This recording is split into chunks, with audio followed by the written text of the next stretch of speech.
People don't care how much you know until they know how much you care. Order without liberty and liberty without order are equally destructive. Sometimes in life, both at school and afterward, fortune will go against anyone. But if he just keeps pegging away and doesn't lose his courage, things always take a turn for the better in the end. The men and women who have the right ideals are those who dare to strive for the happiness which comes only with labor and effort and self-sacrifice, and those whose joy in life springs in part from the power of work and sense of duty. Our chief usefulness to humanity rests on our combining power with high purpose. Power undirected by high purpose spells calamity, and high purpose by itself is utterly useless if the power to put it into effect is lacking. Knowing what's right doesn't mean much unless you do what's right. If I must choose between peace and righteousness, I choose righteousness. Courtesy is as much a mark of a gentleman as courage. The boy who is going to make a great man must not make up his mind merely to overcome 1,000 obstacles, but to win despite 1,000 repulses and defeats. The things that will destroy America are prosperity at any price, peace at any price, safety first instead of duty first, and love of soft living and the get-rich-quick theory of life. The most important single ingredient in the formula of success is knowing how to get along with people. Keep your eyes on the stars and your feet on the ground. Remember always that the man who does a thing so that it is worth doing is always a man who does his work for the work's sake. A scientific man, a writer, a historian, an artist can only be a good man of science, a first-class artist, a first-class writer, if he does his work for the sake of doing it well. I cannot consent to take the position that the door of hope, the door of opportunity, is to be shut upon any man, no matter how worthy, purely upon the grounds of race or color. Such an attitude would, according to my convictions, be fundamentally wrong. Peace is normally a great good, and normally it coincides with righteousness, but it is righteousness and not peace which should bind the conscience of a nation as it should bind the conscience of an individual, and neither a nation nor an individual can surrender conscience to another's keeping. I am a part of everything that I have read. We must show, not merely in great crises, but in the everyday affairs of life, the qualities of practical intelligence, of courage, of hardihood and endurance, and above all the power of devotion to a lofty ideal, which made great the men who founded this republic in the days of Washington, which made great the men who preserved this republic in the days of Abraham Lincoln. There is only one quality worse than the hardness of heart, and that is the softness of head. Dreams are a dime a dozen. It's their execution that counts. Freedom from effort in the present merely means that there has been effort stored up in the past. People ask the difference between a leader and a boss. The leader leads and the boss drives. We are not building this country of ours for a day. It is to last through the ages. No man needs sympathy because he has to work, because he has a burden to carry. Far and away the best prize that life offers is the chance to work hard at work worth doing. I wish to preach not the doctrine of ignoble ease, but the doctrine of the strenuous life, the life of toil and effort, of labor and strife, to preach that highest form of success which comes, not to the man who desires mere easy peace, but to the man who does not shrink from danger, from hardship or bitter toil, and who out of these wins the splendid ultimate triumph. Don't hit at all if it is honorably possible to avoid hitting, but never hit soft. I don't always get shot during the middle of a speech, but when I do, I finish the damn speech. When they call the roll in the Senate, the senators do not know whether to answer present or not guilty. It is hard to fail, but it is worse never to have tried to succeed.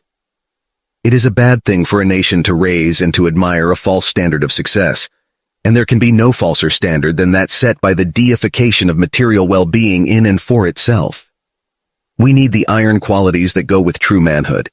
We need the positive virtues of resolution, of courage, of indomitable will, of power to do without shrinking the rough work that must always be done. A vote is like a rifle. Its usefulness depends upon the user's character. Life means change. Where there is no change, death comes. With self-discipline, almost anything is possible. Whenever you are asked if you can do a job, tell them, "Certainly I can." Then get busy and find out how to do it. I have only a second-rate brain, but I think I have a capacity for action. It is not the critic who counts, not the man who points out how the strong man stumbles, or where the doer of deeds could have done them better. The credit belongs to the man who is actually in the arena whose face is marred by dust and sweat and blood, who strives valiantly, who errs, who comes short again and again, because there is no effort without error and shortcoming, but who does strive to do the deeds, who knows great enthusiasms, the great devotions, who spends himself in a worthy cause, who at the best knows in the end the triumph of high achievement, and who at the worst, if he fails, at least fails while daring greatly, so that his place shall never be with those cold and timid souls who neither knows victory nor defeat. A great democracy has got to be progressive, or it will soon cease to be either great or a democracy. Character in the long run is the decisive factor in the life of an individual and of nations alike. Believe you can, and you're halfway there. It is only through labor and painful effort, by grim energy and resolute courage, that we move on to better things. This country will not be a good place for any of us to live in if it is not a reasonably good place for all of us to live in. No one cares how much you know until they know how much you care. Far better is it to dare mighty things to win glorious triumphs, even though checkered by failure, than to rank with those poor spirits who neither enjoy nor suffer much because they live in a gray twilight that knows not victory nor defeat. It is not the critic who counts. The credit belongs to the man who is actually in the arena, whose face is marred by the dust and sweat and blood, who strives valiantly, who at worst if he fails, at least fails while daring greatly, so that his place shall never be with those cold and timid souls who know neither victory nor defeat. Each time we face our fear, we gain strength, courage, and confidence in the doing. Power invariably means both responsibility and danger. I don't pity any man who does hard work worth doing. I admire him. I pity the creature who does not work, at whichever end of the social scale he may regard himself as being. I have always been fond of the West African proverb, "Speak softly and carry a big stick, you will go far." Courage isn't the absence of fear, it's the choice that something else is greater than that fear. Nothing worth having was ever achieved without effort. This country has nothing to fear from the crooked man who fails. We put him in jail. It is the crooked man who succeeds who is a threat to this country. Washington's career shows that we need to keep our faces steadily toward the sun. You can change the simile to keep our eyes on the stars, but remember that our feet have got to be on the ground. To sit home, read one's favorite paper, and scoff at the misdeeds of the men who do things is easy, but it is markedly ineffective. It is what evil men count upon the good men are doing. The unforgivable crime is soft hitting. Do not hit at all if it can be avoided, but never hit softly. Courage is not having the strength to go on. It is going on when you don't have the strength. Do what you can with what you have where you are. A stream cannot rise larger than its source. I care not what others think of what I do, but I care very much about what I think of what I do. That is a character. I am only an average man, but by George, I work harder at it than the average man. No nation deserves to exist if it permits itself to lose the stern and virile virtues, and this without regard to whether the loss is due to the growth of a heartless and all-absorbing commercialism, to prolonged indulgence in luxury and soft, effortless ease, or the deification of a warped and twisted sentimentality. 9/10 of wisdom is being wise in time. Every immigrant who comes here should be required within 5 years to learn English or leave the country. Unless a man is master of his soul, all other kinds of mastery amount to little. I am an American, free-born and free-bred, where I acknowledge no man as my superior, except for his worth, or as my inferior, except for his demerit. When you're at the end of your rope, tie a knot and hold on. It is impossible to win the great prizes of life without running risks, and the greatest of all prizes are those connected with the home. Great thought speaks only to the thoughtful mind, but great actions speak to all mankind. We have become great in a material sense because of the lavish use of our resources, and we have just reason to be proud of our growth. But the time has come to inquire seriously what will happen when our forests are gone, when the coal, the iron, the oil, and the gas are exhausted, when the soil shall have been still further impoverished and washed into the streams, polluting the rivers, denuding the fields, and obstructing navigation. These questions do not relate only to the next century or to the next generation. One distinguishing characteristic of really civilized men is foresight. We have to, as a nation, exercise foresight for this nation in the future, and if we do not exercise that foresight, dark will be the future. If you could kick the person in the pants responsible for most of your trouble, you wouldn't sit for a month. Our aim is not to do away with corporations. On the contrary, these big aggregations are an inevitable development of modern industrialism. We are not hostile to them. We are merely determined that they shall be so handled as to subserve the public good. We draw the line against misconduct, not against wealth. A man who has never gone to school may steal a freight car, but if he has a university education, he may steal the whole railroad. Every reform movement has a lunatic fringe. Do not hit at all if it can be avoided, but never hit softly. There are many qualities which we need to gain success, but the three above all, for the lack of which no brilliancy and no genius can atone, are courage, honesty, and common sense. There are good men and bad men of all nationalities, creeds, and colors, and if this world of ours is ever to become what we hope someday it may become, it must be by the general recognition that the man's heart and soul, the man's worth and actions, determine his standing. To announce that there must be no criticism of the president, or that we are to stand by the president, right or wrong, is not only unpatriotic and servile, but is morally treasonable to the American public. Much has been given us, and much will rightfully be expected from us. We have duties to others and duties to ourselves, and we can forget neither. We have become a great nation, forced by the fact of its greatness into relations with the other nations of the earth, and we must behave as be seen as a people with such responsibilities.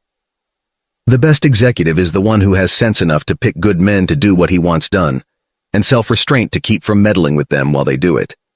No man is worth his salt who is not ready at all times to risk his well-being, to risk his body, to risk his life in a great cause. The only man who never makes mistakes is the man who never does anything. Speak softly and carry a big stick. You will go far. Bodily vigor is good, and vigor of intellect is even better, but far above both is character. All the resources we need are in mind. Death is always and under all circumstances a tragedy, for if it is not, then it means that life itself has become one. In life, as in a football game, the principle to follow is, hit the line hard. Don't foul and don't shirk, but hit the line hard. It is out of the question for our people to rise by treading down any of their numbers. We want men who will fix their eyes on the stars, but who will not forget that their feet must walk on the ground. We must remember not to judge any public servant by any one act, and especially should we beware of attacking the men who are merely the occasions and not the cause of the disaster. Don't hit a man at all if you can avoid it, but if you have to hit him, knock him out. The joy of living is his who has the heart to demand it. The farther one gets into the wilderness, the greater is the attraction of its lonely freedom. I grew into manhood thoroughly imbued with the feeling that a man must be respected for what he made of himself. Big jobs usually go to the men who prove their ability to outgrow small ones. In any moment of decision, the best thing you can do is the right thing. The worst thing you can do is nothing. It is a dreadful thing to come into the presidency in this way, but it would be far worse to be morbid about it. Here is the task, and I have got to do it to the best of my ability. There can be nothing in the world more beautiful than Yosemite, the groves of the giant sequoias and redwoods, the canyon of Colorado, the canyon of Yellowstone, the Three Tetons, and our people should see to it that they are preserved for their children and their children's children forever, with their majestic beauty all unmarred. To educate a person in the mind, but not in morals, is to educate a menace to society. Democracy to be successful must mean self-knowledge, and above all, self-mastery. Instead of speaking softly and carrying a big stick, President Wilson spoke bombastically and carried a dish rag. Nothing in the world is worth having or worth doing unless it means effort, pain, difficulty. I have never in my life envied a human being who led an easy life. I have envied a great many people who led difficult lives and led them well. Old age is like everything else. To make a success of it, you've got to start young. There were all kinds of things I was afraid of at first, ranging from grizzly bears to mean horses and gunfighters, but by acting as if I was not afraid, I gradually ceased to be afraid. You often hear people speaking as if life was like striving upward toward a mountain peak. That is not so. Life is as if you were traveling a ridge crest. You have the gulf of inefficiency on one side and the gulf of wickedness on the other, and it helps not to have avoided one gulf if you fall into the other. I have never in my life envied a human being who led an easy life. I have envied a great many people who led difficult lives and led them well. I don't for a moment believe that we can turn back the wheels of progress. It is of little use for us to pay lip loyalty to the mighty men of the past, unless we sincerely endeavor to apply to the problems of the present precisely the qualities which in other crises enabled the men of that day to meet those crises. When you play, play hard. When you work, don't play at all. At some time in our lives, a devil dwells within us, causes heartbreaks, confusion, and troubles, then dies. Let us rather run the risk of wearing out than rusting out. Never throughout history has a man who lived a life of ease left a name worth remembering. Far and away the best prize that life has to offer is the chance to work hard at work worth doing. A soft, easy life is not worth living if it impairs the fiber of the brain and heart and muscle. We must dare to be great, and we must realize that greatness is the fruit of toil and sacrifice and high courage. For us is the life of action, of strenuous performance of duty. Let us live in the harness, striving mightily. Let us rather run the risk of wearing out than rusting out.